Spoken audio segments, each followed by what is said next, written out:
패턴. 제1장 4번의 우연. 취조실의 형광등이 낡은 책상을 차갑게 비췄다.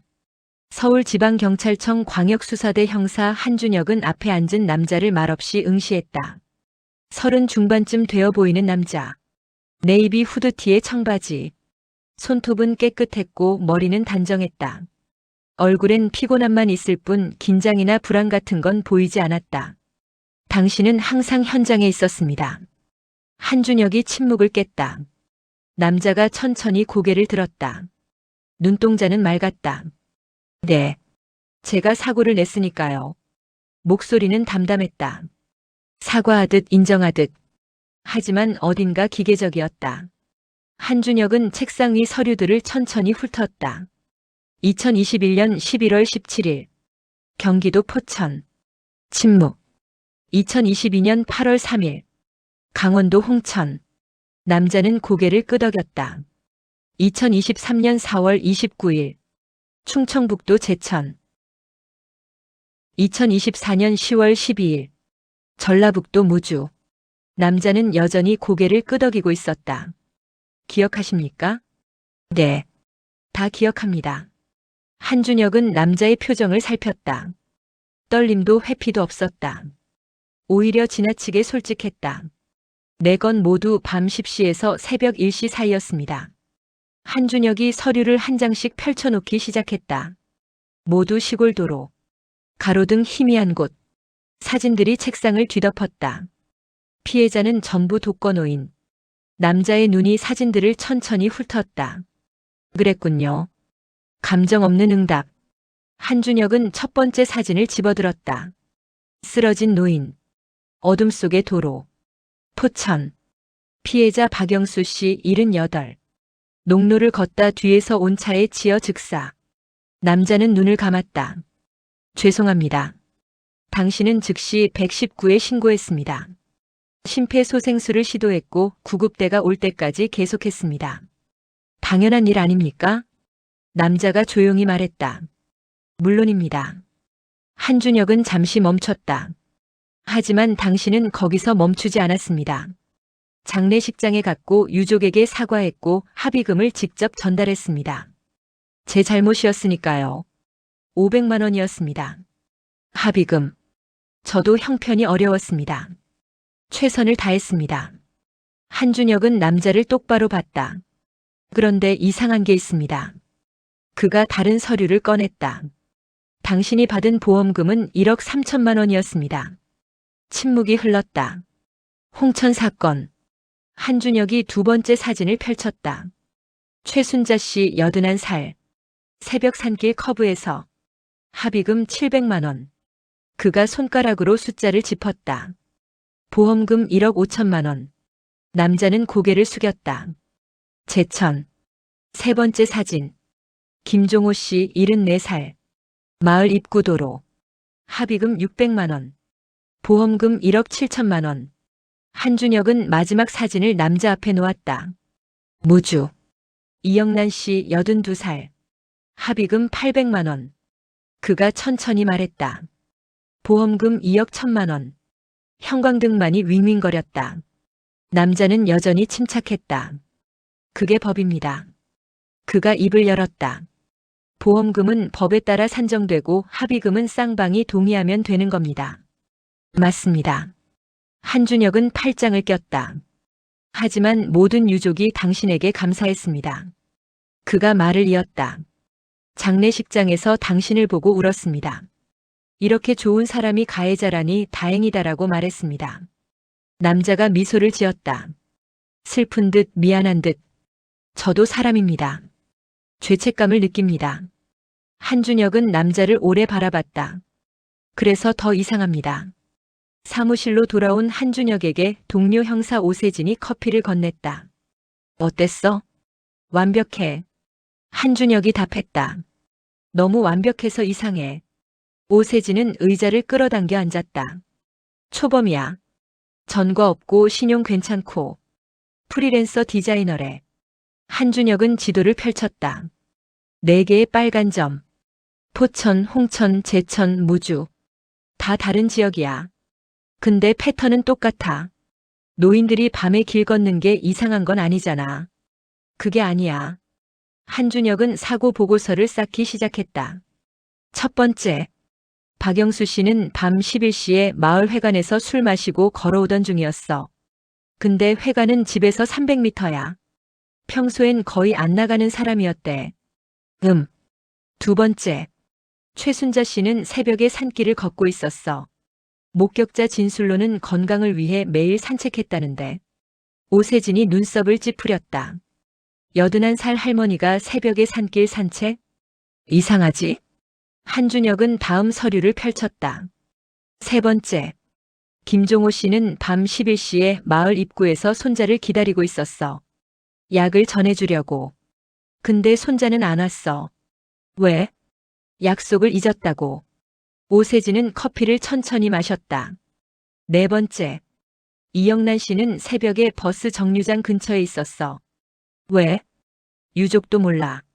한준혁은 모니터를 켰다. CCTV 영상이 화면에 떴다. 첫 번째는 포천. 어두운 농로. 희미한 가로등 아래 한 대의 차가 천천히 지나갔다. 두 번째는 홍천. 산길 커브.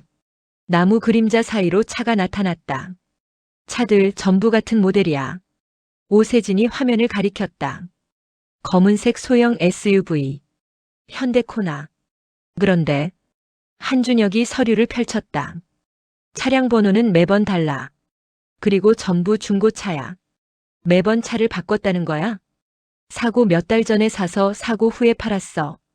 한준혁은 영상을 다시 재생했다. 차가 천천히 움직였다. 브레이크 등이 몇 번 깜빡였다. 그리고 순간 화면 가장자리에 무언가가 스쳤다. 사람의 실루엣. 봤지? 피해자? 그래. 근데 차는 속도를 줄이지 않아.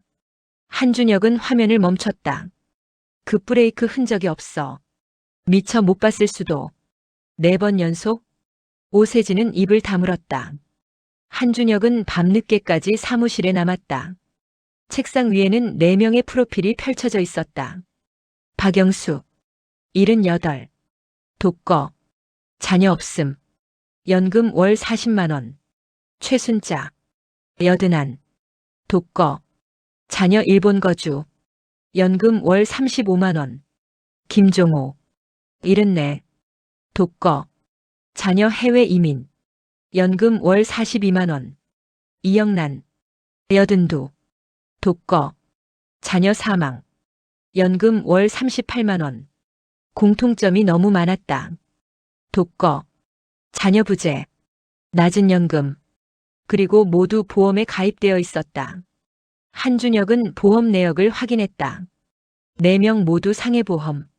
가입 시기는 사고 발생 1년에서 2년 전. 보험 설계사는 매번 달랐다.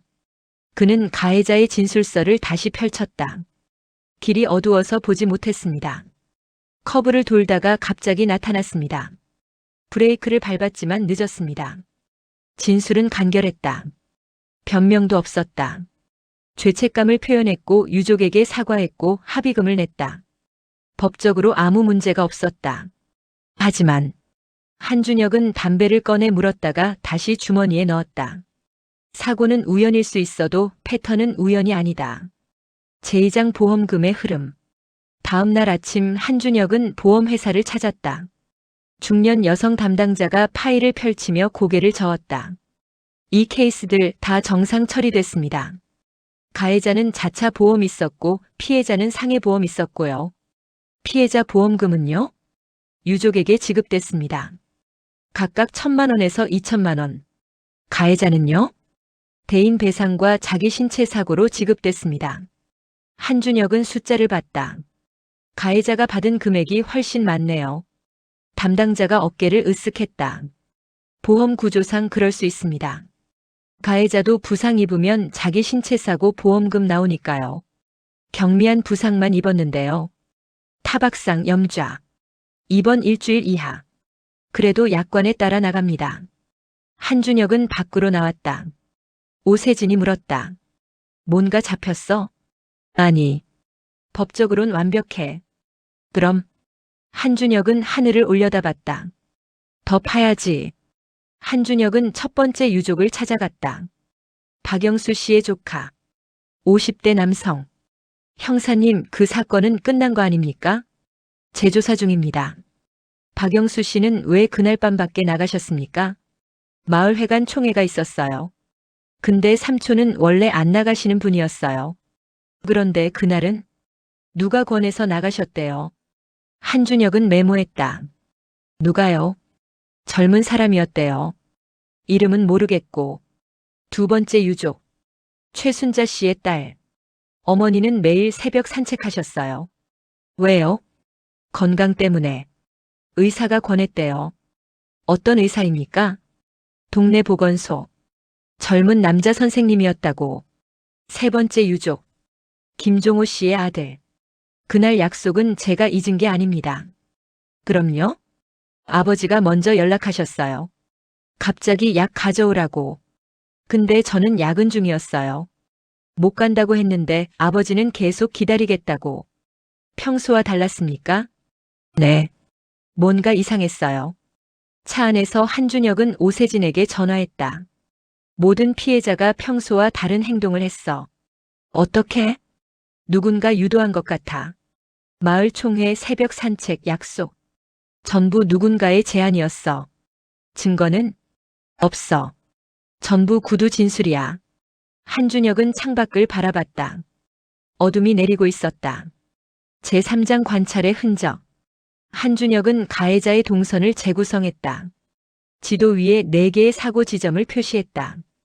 그리고 각 사고 전후 이동 경로를 추적했다. 첫 번째 사고 3개월 전 포천의 게스트하우스. 두 번째 사고 5개월 전 홍천의 민박집. 세 번째, 네 번째도 마찬가지. 프리랜서니까 어디든 갈 수 있지. 오세진이 말했다. 하지만 왜 그렇게 오래 머물렀을까? 한준혁은 게스트하우스에 전화했다. 그 손님이요? 기억나죠? 조용했어요. 매일 나가셨다가 밤에 돌아오셨어요. 어디 가셨는지 아십니까? 작업하러 간다고 했던 것 같은데요. 한준혁은 전화를 끊고 오세진을 봤다. 그는 관찰했어. 뭘? 피해자들을. 생활 패턴, 습관, 주변 환경. 몇 달 동안. 한준혁은 가해자의 재산 내역을 확인했다. 사고 후 입금된 보험금들. 첫 번째 사고 후 1억 3천. 두 번째 후 1억 5천. 세 번째, 네 번째까지 합치면 6억이 넘었다. 이 돈 어디 갔을까? 오세진이 물었다. 봐. 한준혁이 화면을 가리켰다. 매번 큰 금액이 현금으로 인출됐어. 그리고 흔적이 사라져. 누군가에게 줬다는 거야? 그럴 수밖에. 제4장 두 번째 취조. 한준혁은 다시 취조실로 갔다. 가해자는 여전히 담담했다. 한준혁은 4명의 피해자 사진을 펼쳤다. 이 사람들을 알고 있었습니까? 남자는 사진을 천천히 봤다. 사고 후에 알게 됐습니다. 사고 전에는요? 몰랐습니다. 포천에 3개월, 홍천에 5개월 머물렀습니다. 우연입니까? 일 때문이었습니다. 한준혁은 앞으로 몸을 기울였다. 당신은 매번 차를 바꿨습니다. 왜입니까? 중고차라 자주 고장났습니다. 피해자들도 보험에 가입되어 있었습니다. 알고 있었습니까? 남자는 잠시 망설였다. 몰랐습니다. 한준혁은 남자의 눈을 똑바로 봤다. 거짓말 같지 않았다. 하지만 진실 같지도 않았다. 사고 후 유족들에게 매우 친절했습니다. 왜입니까? 죄책감 때문입니다. 유족들은 당신을 좋은 사람이라고 했습니다. 남자가 미소 지었다. 슬프고 진심 어린 미소. 한준혁은 일어섰다. 문 앞에서 멈췄다. 사고는 우연일 수 있습니다. 그가 돌아봤다. 하지만 패턴은 우연이 아닙니다. 사무실로 돌아온 한준혁은 화이트보드 앞에 섰다. 타임라인을 그렸다. 2021년 8월 포천 체류 시작. 2021년 11월 박영수 사고. 2022년 3월 홍천 체류 시작. 2022년 8월 최순자 사고. 2023년 1월 제천 체류 시작. 2023년 4월 김종호 사고. 2024년 7월 무주 체류 시작. 2024년 10월 이영란 사고. 완벽한 간격이네. 오세진이 말했다. 계획적이야. 한준혁은 보험 설계사 명단을 검색했다. 4명의 피해자가 가입한 보험 설계사는 각각 달랐다. 하지만 한 가지 패턴이 있었다. 모든 설계사가 2020-2021년에 입사했고 2025년 이전에 퇴사했다. 이상해. 오세진이 말했다. 보험 설계사는 보통 오래 일하잖아. 왜 다들 짧게 일하고 그만뒀을까? 한준혁은 첫 번째 설계사에게 전화했다. 연결되지 않았다. 두 번째도 마찬가지. 세 번째는 번호가 바뀌었다. 네 번째는 통화 중. 전부 사라졌어. 제호장 13개의 점. 한준혁은 경찰청 교통사고 데이터베이스에 접속했다. 검색 조건을 입력했다. 사고 시간 밤 10시 새벽 2시. 사고 장소 농촌 지역. 피해자 70세 이상. 결과 사망. 가해자 30-40대. 보험금 1억 이상. 엔터를 눌렀다. 화면이 로딩되었다. 그리고 총 13건. 뭐야? 오세진이 화면을 봤다. 이렇게 많아? 한준혁은 리스트를 스크롤했다. 포천, 홍천, 제천, 무주. 그리고 9건이 더 있었다. 평창, 영주, 보성, 서천, 양평, 정선, 하동, 남원, 단양. 전부 같은 사람이야? 한준혁은 각 사건의 가해자 정보를 확인했다. 이름은 달랐다. 하지만 나이대, 직업, 차량 모델이 비슷했다. 신분을 바꿨어. 한준혁이 말했다. 이름도 얼굴도. 하지만 방식은 똑같아. 오세진은 의자에 털썩 앉았다. 그럼 13명이 죽은 거야? 한준혁은 계산기를 꺼냈다. 각 사건의 보험금을 합산했다. 총 18억 원. 침묵이 흘렀다.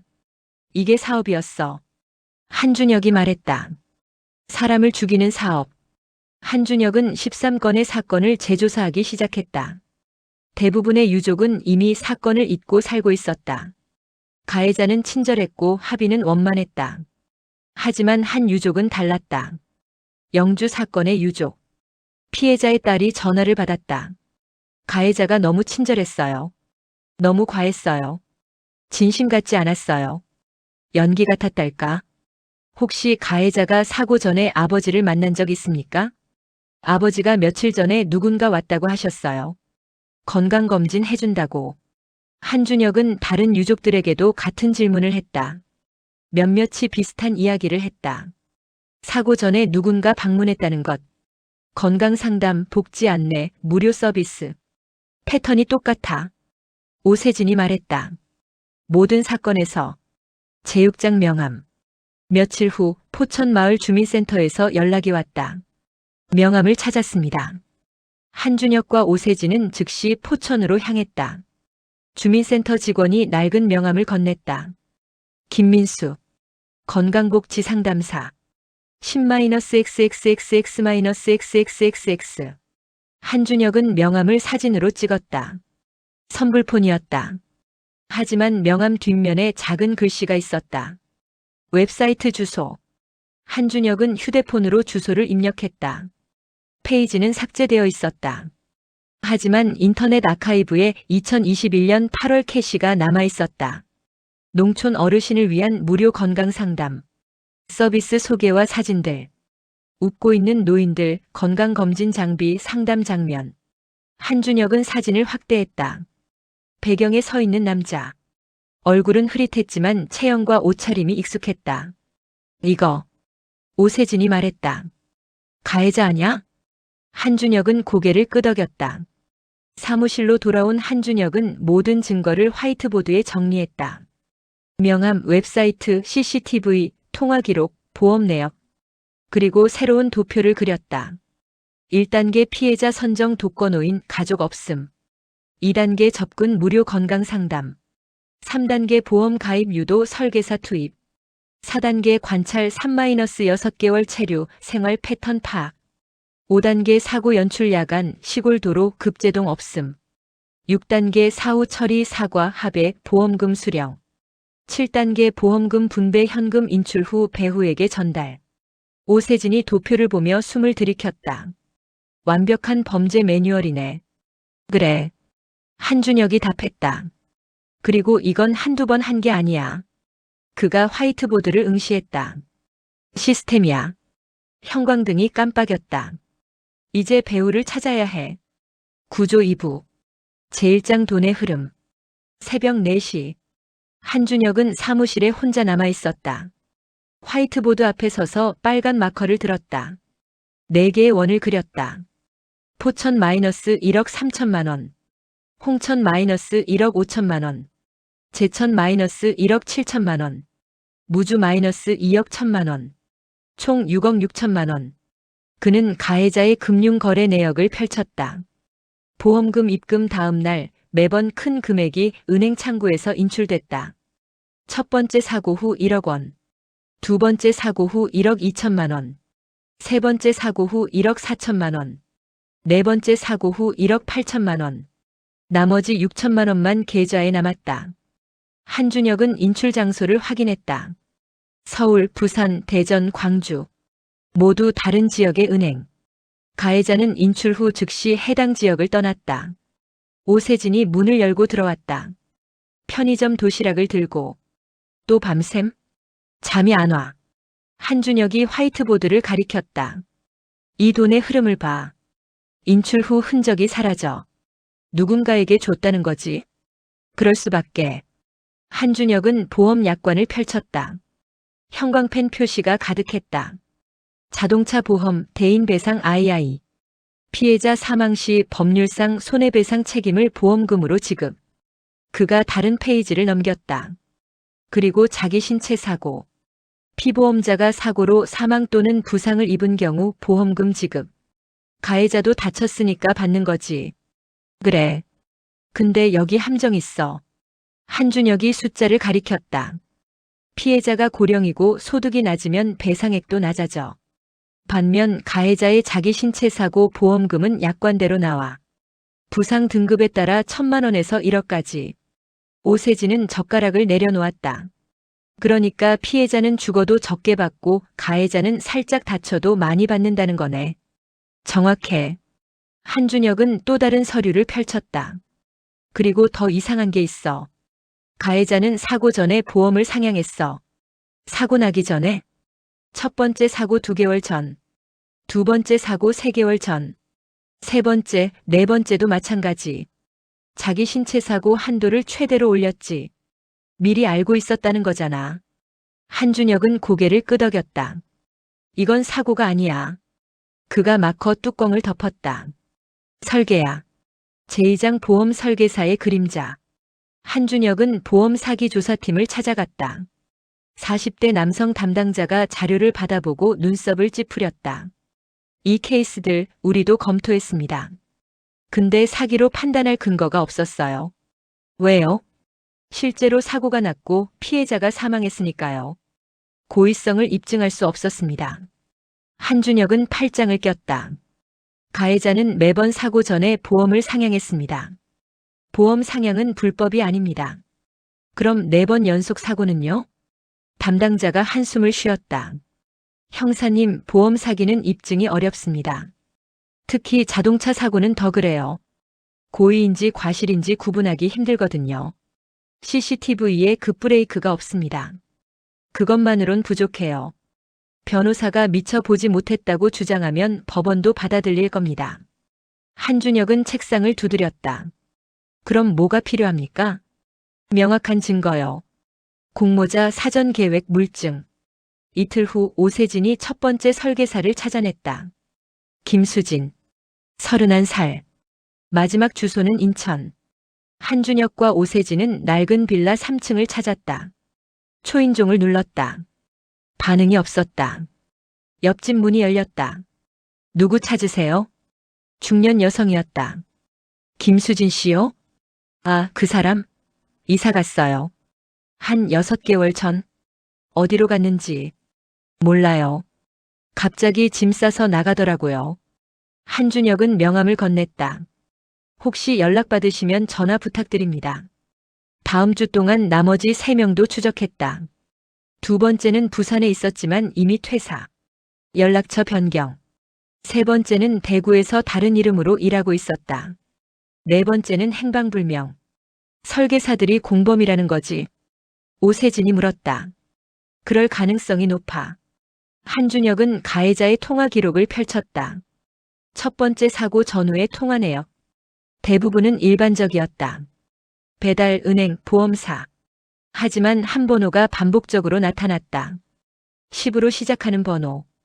통화 시간은 1분에서 3분. 이 번호 조회해봐. 오세진이 컴퓨터 앞에 앉았다. 선불폰이야. 명의자 불명. 예상했어. 한준혁은 통화 날짜를 확인했다. 첫 번째 사고 3일 전, 사고 당일, 사고 2일 후. 두 번째, 세 번째, 네 번째 사고도 같은 패턴. 이 사람이 배후야. 한준혁이 말했다. 가해자에게 지시를 내린 사람. 제3장 세 번째 취조. 한준혁은 취조실로 가해자를 다시 불렀다. 통화 기록을 책상 위에 올려놓았다. 이 번호 누구 겁니까? 남자가 종이를 내려다봤다. 모르겠습니다. 사고 전후로 이 번호와 통화했습니다. 기억이 안 나네요. 선불폰입니다. 명의자 불명. 남자가 어깨를 으쓱했다. 스팸일 수도 있죠. 한준혁은 고개를 저었다. 스팸은 수십만 합니다. 근데 당신은 발신도 했어요. 남자는 대답하지 않았다. 한준혁은 다른 서류를 펼쳤다. 보험 설계사들 모두 사라졌습니다. 이사 가거나 이름을 바꾸거나 행방불명. 그건 제가 알 바 아닙니다. 당신은 그들을 알고 있습니까? 아니요. 한준혁은 남자의 눈을 똑바로 봤다. 당신은 거짓말을 하고 있습니다. 남자가 미소를 지었다. 슬픈 미소. 증명할 수 있습니까? 제4장 보험 가입의 비밀. 한준혁은 피해자들의 보험 가입 일자를 다시 확인했다. 박영수 씨 마이너스 사고 1년 8개월 전. 최순자 씨 마이너스 2년 전. 김종호 씨 마이너스 1년 10개월 전. 이영란 씨 마이너스 1년 6개월 전. 왜 이렇게 오래전에 가입했을까? 오세진이 물었다. 보험 사기 조사를 피하려고. 사고 직전에 가입하면 의심받으니까. 한준혁은 보험 가입 경로를 추적했다. 4명 모두 설계사의 방문을 받았다. 무료 건강검진, 마을 설명회, 복지 상담 명목으로. 피해자들은 의심하지 않았을 거야. 친절한 젊은 사람이 찾아와서 무료로 도와줬으니까. 한준혁은 각 피해자의 프로필을 다시 읽었다. 독거노인, 자녀 없거나 멀리 거주, 낮은 소득, 소송 능력 없음. 완벽한 타겟이었다. 이 사람들을 어떻게 선정했을까? 주민센터 자료? 복지 명단? 한준혁은 첫 번째 피해자 마을의 주민센터에 전화했다. 2021년 8월쯤 마을에 외부인이 방문한 적 있습니까? 복지 상담이나 건강검진 같은. 아, 그때 있었어요. 젊은 남자분이 무료 건강검진 해준다고. 한준혁의 심장이 빨라졌다. 그 사람 이름 기억하십니까? 명함을 받았던 것 같은데. 찾아보고 연락드릴게요. 제5장 카페의 남자. 한준혁은 보험금 흐름을 추적했다. 가해자 계좌에서 인출된 현금이 어디로 갔는지. CCTV, 목격자, 은행 기록. 모든 것을 동원했다. 첫 번째 인출. 서울 강남구 은행. 가해자는 현금을 가방에 담아 나왔다. 지하철 2호선을 탔다. 신림역에서 내렸다. 그리고 한 카페로 들어갔다. 한준혁은 카페 CCTV를 요청했다. 며칠 후 영상이 도착했다. 가해자는 카페 구석에 앉아 있었다. 그리고 한 남자가 들어왔다.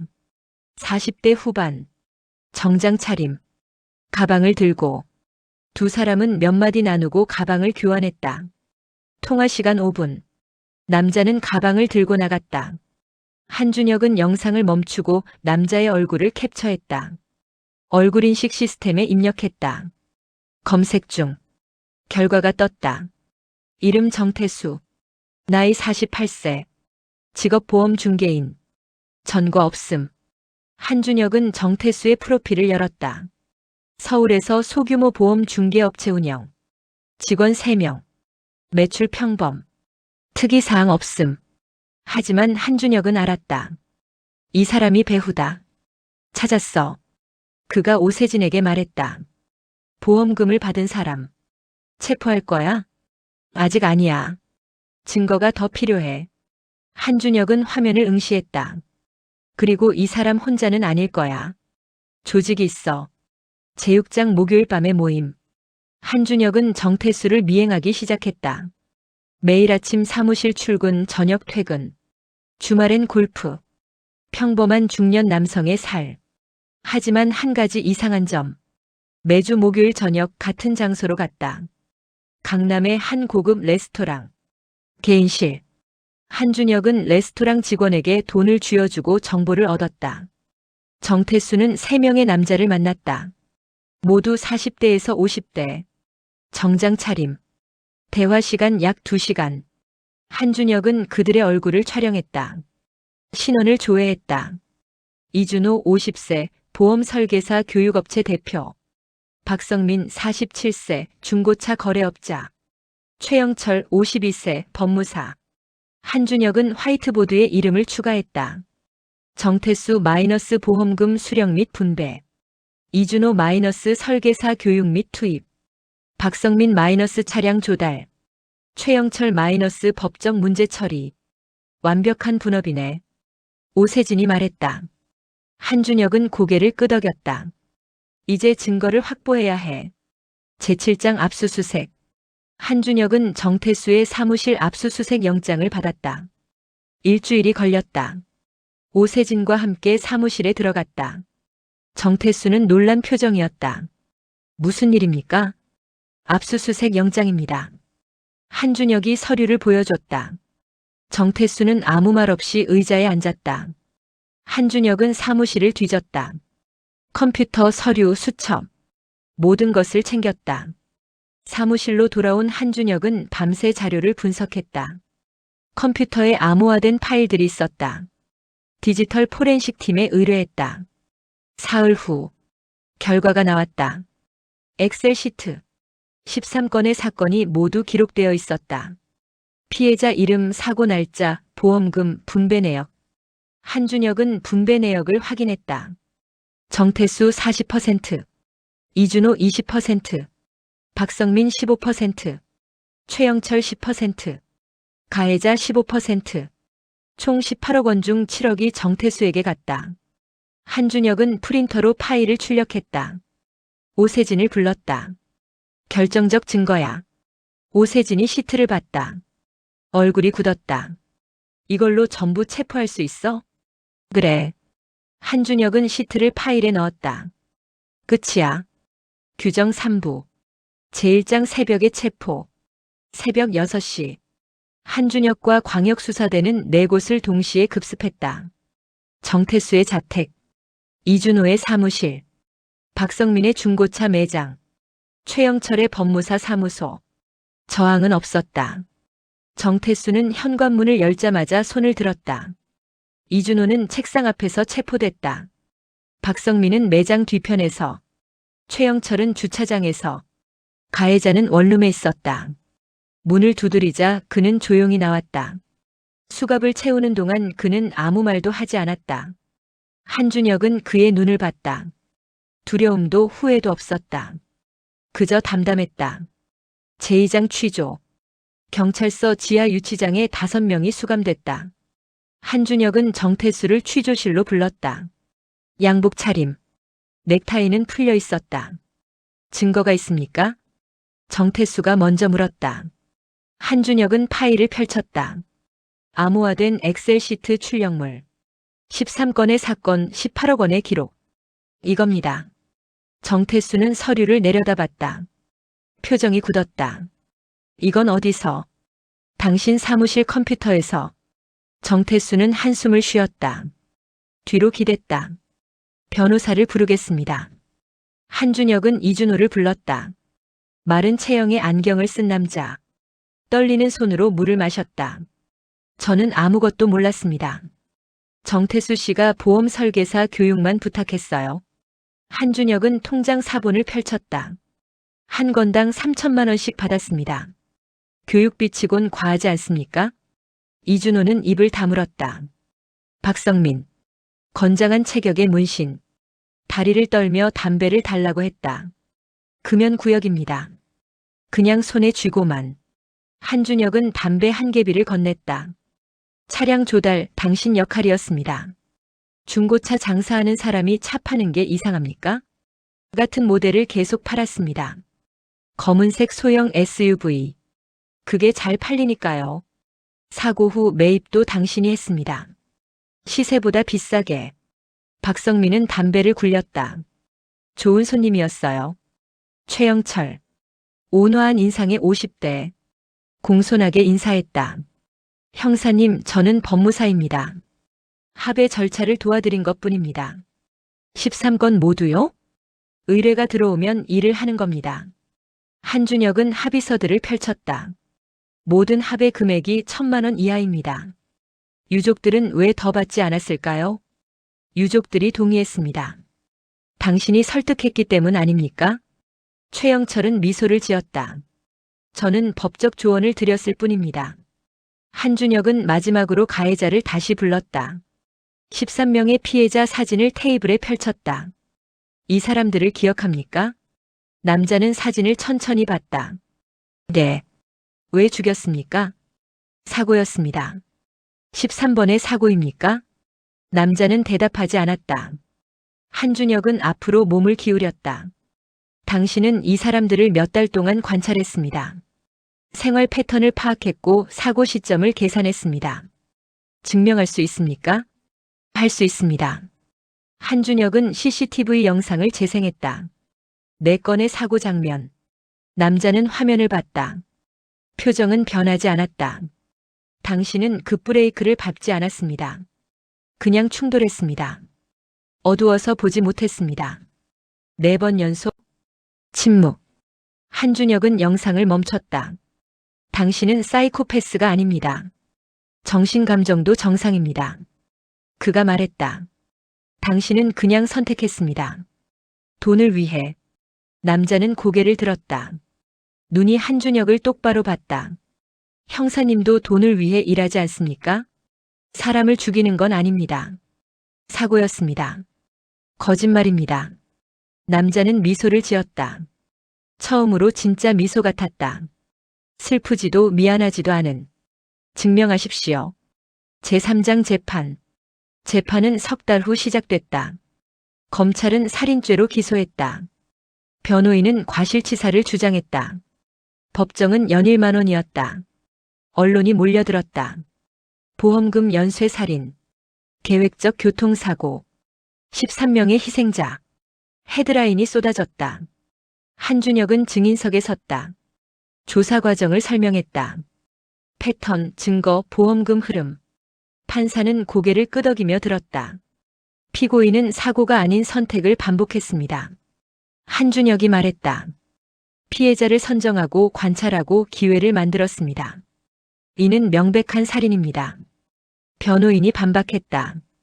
증거는 정황뿐입니다. 피고인이 실제로 고의로 충돌했다는 물리적 증거는 없습니다. CCTV 영상이 있습니다. 영상만으론 내심을 증명할 수 없습니다. 판사가 끼어들었다. 검찰 측 피고인의 고의성을 입증할 추가 증거가 있습니까? 검사가 일어섰다. 있습니다. 스크린이 켜졌다. 피고인의 휴대폰에서 복구한 메모. 박영수 매일 밤 11시 마을회관 앞 통과 가로등 약함. 최순자 새벽 산책 커브 구간 시야 불량. 김종호 손자 만남 자주 취소 도로변 대기. 법정이 술렁였다. 변호인은 당황했다. 피고인은 고개를 숙였다. 피고인, 이 메모에 대해 할 말이 있습니까? 피고인은 대답하지 않았다. 제4장 판결. 판결은 2달 후 나왔다. 법정은 조용했다. 판사가 판결문을 읽었다. 피고인은 13명의 피해자를 계획적으로 살해했습니다. 판사의 목소리가 법정에 울렸다. 사고를 가장했으나 본질은 살인입니다. 피고인의 행위는 인간의 생명을 도구로 취급한 극악무도한 범죄입니다. 잠시 멈췄다. 주문. 피고인을 징역 무기형에 처한다. 보험금 전액 환수 및 유족에게 배상을 명한다. 법정에서 한숨 소리가 들렸다. 유족 몇몇이 울었다. 피고인은 표정이 없었다. 공범들도 실형을 받았다. 정태수 마이너스 징역 15년, 이준호 마이너스 징역 10년, 박성민 마이너스 징역 7년, 최영철 마이너스 징역 7년. 당신들은 범죄 시스템을 만들었습니다. 판사가 말했다. 이는 개인의 일탈이 아닌 조직적 범죄입니다. 제5장 유족들. 판결 후 한준혁은 유족들을 만났다. 박영수 씨의 조카가 고개를 숙였다. 감사합니다, 형사님. 당연한 일을 했을 뿐입니다. 삼촌이 억울하지 않았을까요? 한준혁은 대답하지 않았다. 최순자 씨의 딸은 눈물을 닦았다. 어머니는 마지막까지 가해자가 좋은 사람이라고 믿으셨어요. 한준혁은 고개를 끄덕였다. 죄송합니다. 왜 사과하세요? 더 빨리 못 찾아서. 딸은 고개를 저었다. 형사님 덕분에 진실을 알았어요. 그걸로 충분합니다. 제6장 사무실로. 한준혁은 사무실로 돌아왔다. 책상 위에는 사건 파일이 쌓여 있었다. 그는 파일을 정리하기 시작했다. 13명의 얼굴이 스쳐갔다. 모두 늙고 외롭고 약했던 사람들. 오세진이 커피를 가져왔다. 끝났네. 그래. 기분이 어때? 한준혁은 커피를 마셨다. 쓴맛이 입안에 퍼졌다. 모르겠어. 왜? 이 사람들은 괴물이 아니었어. 한준혁이 말했다. 정태수는 평범한 보험 중개인. 이준호는 교육업체 대표. 박성민은 중고차 장사꾼. 최영철은 법무사. 가해자는 디자이너. 그래서 그들은 그냥 선택했어. 돈이 필요해서. 방법이 있어서. 가능해서. 오세진은 침묵했다. 한준혁은 창밖을 봤다. 해가 지고 있었다. 도심의 불빛이 하나씩 켜졌다. 피해자들은 왜 선택됐을까? 약해서. 한준혁이 답했다. 가족이 없고 돈이 없고 소송할 능력이 없어서. 죽어도 큰 문제가 안 되니까. 씁쓸하네.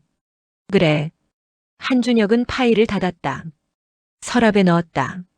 악은 괴물의 얼굴을 하지 않아. 그가 말했다. 그냥 계산기를 든 평범한 사람의 얼굴을 해. 제7장 밤거리. 한준혁은 밤늦게 경찰서를 나섰다. 거리는 조용했다.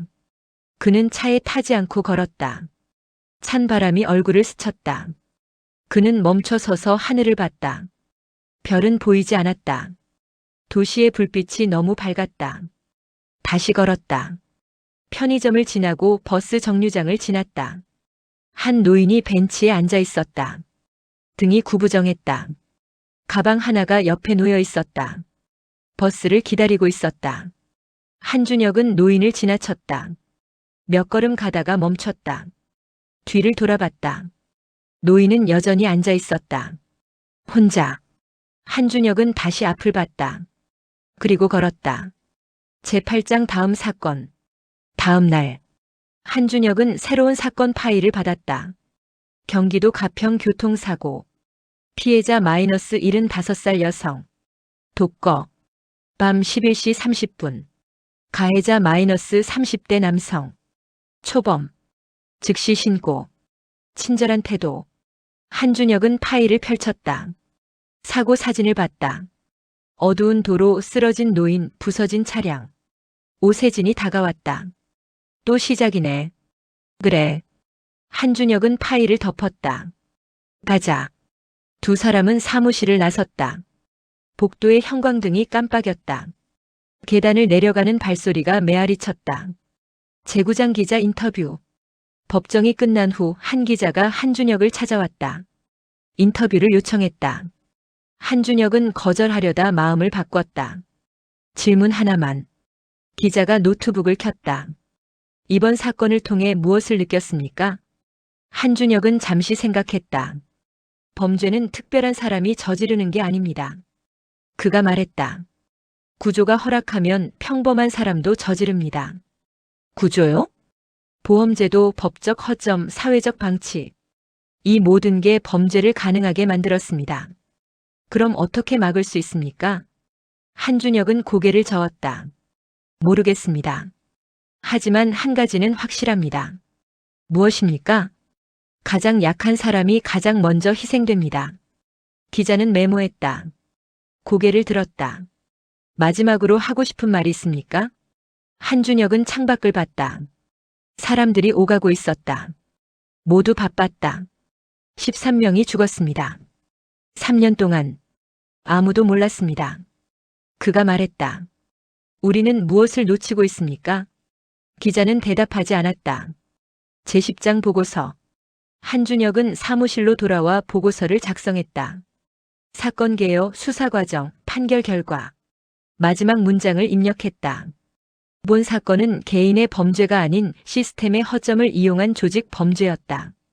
재발 방지를 위해 보험제도 개선 및 독거노인 보호 체계 강화가 필요하다. 저장 버튼을 눌렀다. 파일이 닫혔다. 오세진이 물었다. 끝났어? 응. 이제 뭐 할 거야? 한준혁은 새 파일을 열었다. 가평 사건 1. 제11장 제도 개선. 한 달 후 보험제도 개선안이 발표됐다. 자기 신체 사고 보험금 상한선 조정. 사고 패턴 분석 시스템 도입. 독거노인 대상 보험 가입 시 추가 검증 절차. 한준혁은 뉴스를 봤다. 정부 관계자가 말했다. 더 이상 이런 비극이 반복되지 않도록 하겠습니다. 한준혁은 TV를 껐다. 오세진이 전화했다. 뉴스 봤어? 응. 다행이네. 그래. 근데 진짜 막을 수 있을까? 한준혁은 대답하지 않았다. 준혁아? 모르겠어. 하지만 계속해야지. 뭘? 감시. 조사. 체포. 오세진은 웃었다. 형사체질이네. 아마도. 에필로그 균열. 그날 밤. 한준혁은 집으로 돌아갔다. 작은 원룸. 침대와 책상만 있었다. 샤워를 하고 침대에 누웠다. 천장을 봤다. 균열이 있었다. 작은 금. 눈을 감았다. 13명의 얼굴이 떠올랐다. 박영수, 최순자, 김종호, 이영란. 그리고 나머지 9명. 모두 혼자였다. 모두 가난했다. 모두 늙었다. 모두 죽었다. 한준혁은 눈을 떴다. 다시 천장을 봤다. 균열은 여전히 있었다. 13명은 돌아오지 않았다. 보험금은 유족에게 배상됐지만 그것으로 생명을 살 수는 없었다. 법정은 정의를 선언했지만 죽은 자는 들을 수 없었다. 한준혁은 알았다. 이 사건은 끝났지만 다른 사건은 계속될 것이라는 것을. 다른 지역에서 다른 방식으로 다른 가해자에 의해. 왜냐하면 구조는 여전히 있었고 허점은 여전히 있었고 약한 사람은 여전히 약했기 때문이다. 한준혁은 가평 사건 파일을 펼쳤다. 피해자 마이너스 김순옥 씨 75. 독거. 자녀 없음. 연금 월 40만 원. 사진을 봤다. 사고 현장. 어두운 도로. 쓰러진 노인. 그리고 친절하게 119를 부르는 가해자. 한준혁은 파일을 덮었다. 오세진에게 말했다. 출발하자. 어디로? 가평. 두 사람은 차에 탔다. 엔진이 걸렸다. 차는 어둠 속으로 들어갔다.